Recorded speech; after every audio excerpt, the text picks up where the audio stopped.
lá, imagine que você está sendo processado por algum motivo e que não tenha dinheiro para pagar alguém para te defender. Neste programa, você vai descobrir que o Estado tem a obrigação de prestar esse tipo de atendimento ao cidadão. E a instituição que cumpre esse papel em âmbito estadual é a Defensoria Pública do Rio de Janeiro. Para começar, vamos saber em que casos ela pode te ajudar, conversando com o defensor público geral, André Luiz Machado. Vamos lá?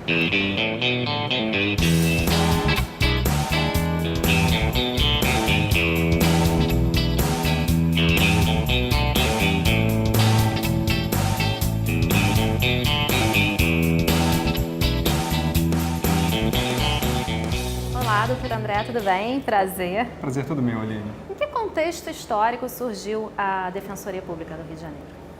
A Defensoria Pública do Rio de Janeiro é a primeira defensoria pública do país. Ela tem 64 anos de idade e surge justamente num contexto de democracia no nosso país. A Defensoria Pública é a instituição que, historicamente, tem a missão de prestar assistência jurídica integral e gratuita a todas as pessoas que precisem. E, portanto, naturalmente, é uma instituição que busca assegurar os direitos das pessoas, especialmente das pessoas mais carentes. Em que casos o cidadão pode recorrer à Defensoria? Como a própria Constituição diz, a Defensoria Pública é uma instituição que presta assistência jurídica integral, ou seja, presta assistência jurídica em todas as áreas. Por exemplo, na área de família, na área civil, na defesa do consumidor, na área criminal, na defesa da mulher, na defesa do idoso, dos direitos humanos. Em todas as áreas, a Defensoria Pública presta assistência jurídica. E ela não está ligada ao Poder Judiciário, é uma coisa independente? É uma coisa independente. A Constituição também diz isso. Ela trata do Poder Judiciário e depois das funções essenciais ao funcionamento da Justiça. Entre essas funções, a Defensoria Pública e o Ministério Público. No caso do Estado do Rio de Janeiro, a Defensoria Pública está instalada em todas as comarcas, que é quase a mesma coisa que cidades. Portanto, poderíamos dizer em todas as cidades do Estado, em quase todas as cidades do Estado, onde tem uma sede do Poder Judiciário, ou seja, onde tem um fórum, também tem uma sede da Defensoria Pública para atender a população, prestando esse serviço em todas as áreas. A porta de entrada da Defensoria Pública, normalmente, é o núcleo de primeiro atendimento. Então, uma pessoa tem um problema e ela precisa procurar a Defensoria Pública. Ela liga para o número 129, é uma ligação gratuita, e através desse número ela vai ser agendada ou orientada a procurar um núcleo de primeiro atendimento, na maioria dos casos. Chegando no núcleo de primeiro atendimento, ela expõe o seu caso e é feita então uma triagem. Pode ser que aquele problema se busque uma solução através de uma conciliação ou de uma mediação, ou seja, um mecanismo de resolver o problema sem a necessidade de uma ação judicial. Se esse não for o caso, ou se isso não for possível, nós partimos então para uma ação judicial. A Defensoria Pública, portanto, é uma instituição prevista na Constituição Federal, ela é uma garantia dos direitos de todo cidadão, ela é essencial para o funcionamento da justiça e está de portas abertas para atender a todo cidadão que precise da sua orientação ou da sua assistência.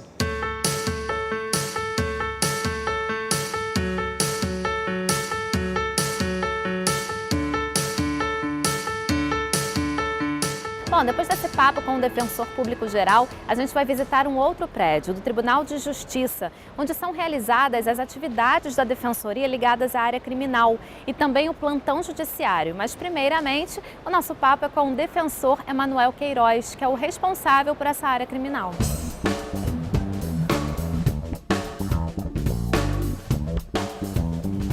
Olá, defensor, tudo bem? Tudo Prazer. bem? Tudo bem? O que são essas audiências de custódia? As audiências de custódia são uma garantia que existe na Convenção Americana de Direitos Humanos e no Pacto de São José da Costa Rica. Esses documentos internacionais de direitos humanos que foram internalizados no direito brasileiro, ou seja, constitui garantia das pessoas privadas de liberdade no Brasil, diz que a pessoa autuada em flagrante, presa em flagrante, tem que ser apresentada a uma autoridade judicial sem demora, ou seja, num prazo exíguo, para que a autoridade judicial, melhor dizendo, ela analise se aquela prisão foi legal ou não, se aquela prisão é necessária ou não, ou ainda se existiu agressão policial ou tortura. Hoje o número atinge em média 40, 45 audiências de custódia por dia só na cidade do Rio de Janeiro. Ainda não houve, né, a expansão para o interior todo do estado, que é o que a gente almeja, inclusive é uma determinação do próprio Conselho Nacional de Justiça. E elas acontecem numa sala como essa, né? Isso é uma sala de audiência comum, no qual na cadeira central quem preside a audiência é o magistrado ou a magistrada. Ao lado direito dele fica o representante do Ministério Público, o promotor de justiça. Ao lado esquerdo, o escrivão, que registra os atos da audiência, embora elas também sejam filmadas e gravadas. E na mesa aqui embaixo, quem fica é a defesa, que pode ser patrocinada, na maioria dos casos, pela Defensoria Pública, mas também pela advocacia particular, pelos advogados particulares. E o réu senta na ponta da mesa. Né? E existe algum índice, assim, de quantas pessoas, no final dessas audiências de custódia, são soltas realmente? Nós fizemos 2 levantamentos. O primeiro levantamento foi um levantamento do dia 18 de setembro ao dia 18 de outubro. Primeiro recorte, o número de pessoas que alcançaram a liberdade nas audiências de custódia gerou em 40% das pessoas. Que deixaram de ir para as casas de custódia. No segundo recorte que nós fizemos, também de outubro já até janeiro, um recorte maior de 3 meses, o número de pessoas também permaneceu em torno de 40%. Mas o que é mais interessante é que nesse segundo recorte, nós também avaliamos o número de pessoas que alcançaram a liberdade na audiência de custódia e retornaram presas. O número foi ínfimo, de 1,7 pessoas. Porque o cidadão, depois que ele alcança a liberdade aqui na audiência, ele sai e imediatamente passa por um assistente social e por um psicólogo. Porque muitas das vezes a pessoa está numa zona criminógena e pode ser que com a intervenção de terceiros ela consiga se afastar desse ambiente criminógeno. Muito obrigada pelo papo, já passa das 6 da tarde e a gente tem um compromisso agora. A gente vai mostrar como funciona o plantão judiciário.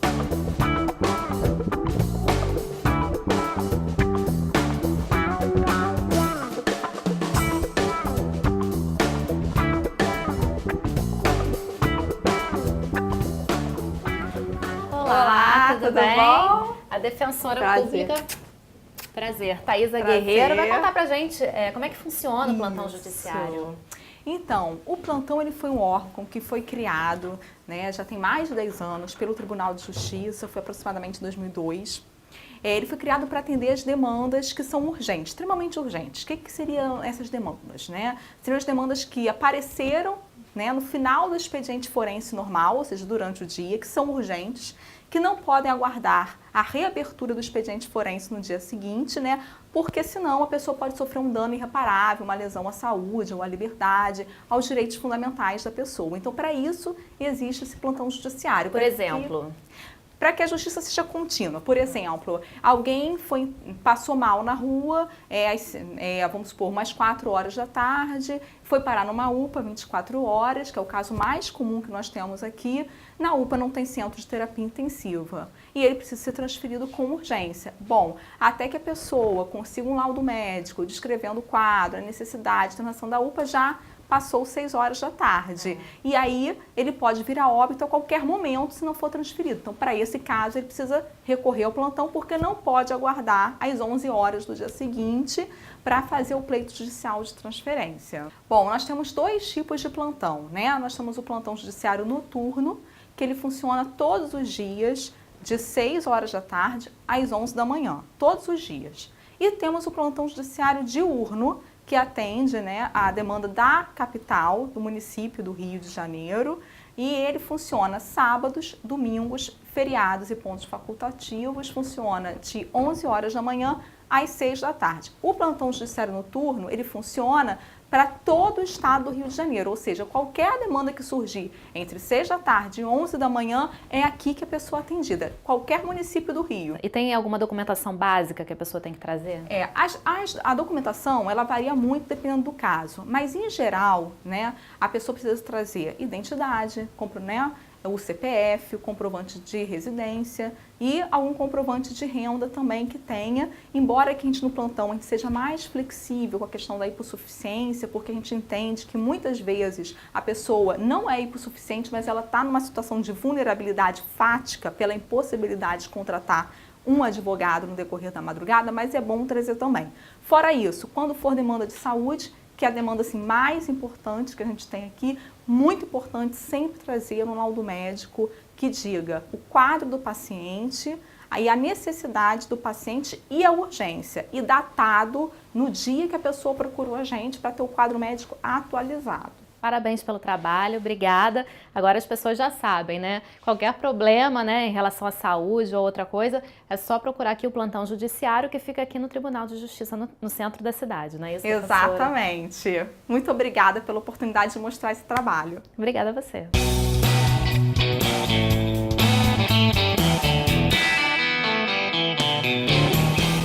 Neste programa, você descobriu que não está sozinho para lutar por seus direitos de cidadão. Ao seu lado, há uma instituição isenta e competente. Portanto, se algum dia você precisar, não hesite em procurar a Defensoria Pública do Rio, pois os defensores estão sempre prontos para te ajudar.